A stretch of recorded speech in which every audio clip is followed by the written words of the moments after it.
Hey boys and girls, today we're going to just kind of touch on the things we talked about before.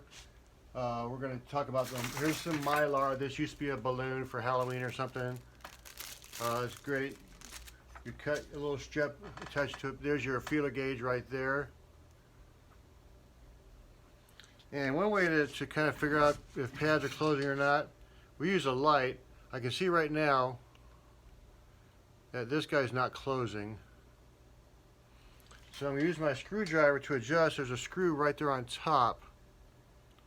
So I turn that screw until that pad closes. Now if I turn that screw too far, the pad will close, but the one the screw is attached to won't close. So right now they're closing together. I can check for my drag here. I put it under here. I put it under here. They should hit equal amounts of drag.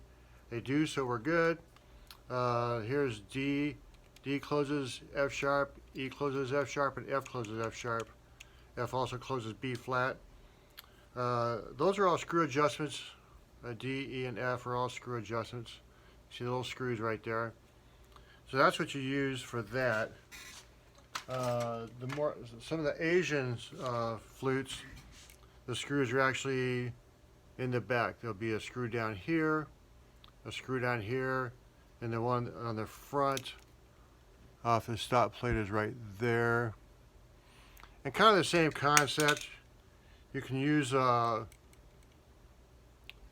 feeler gauge or leak light. You can see that this pad right here does not close.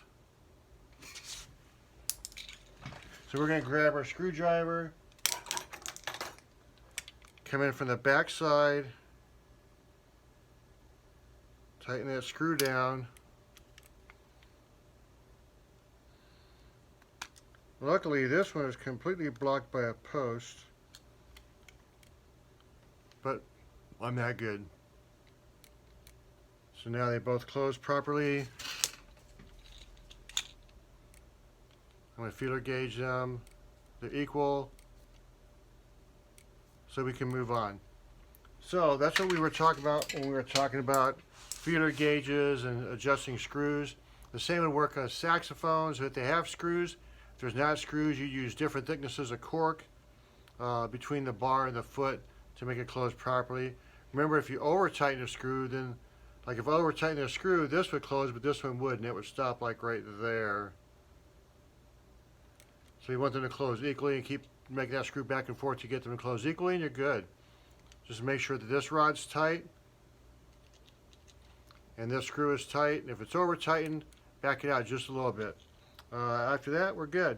Boom.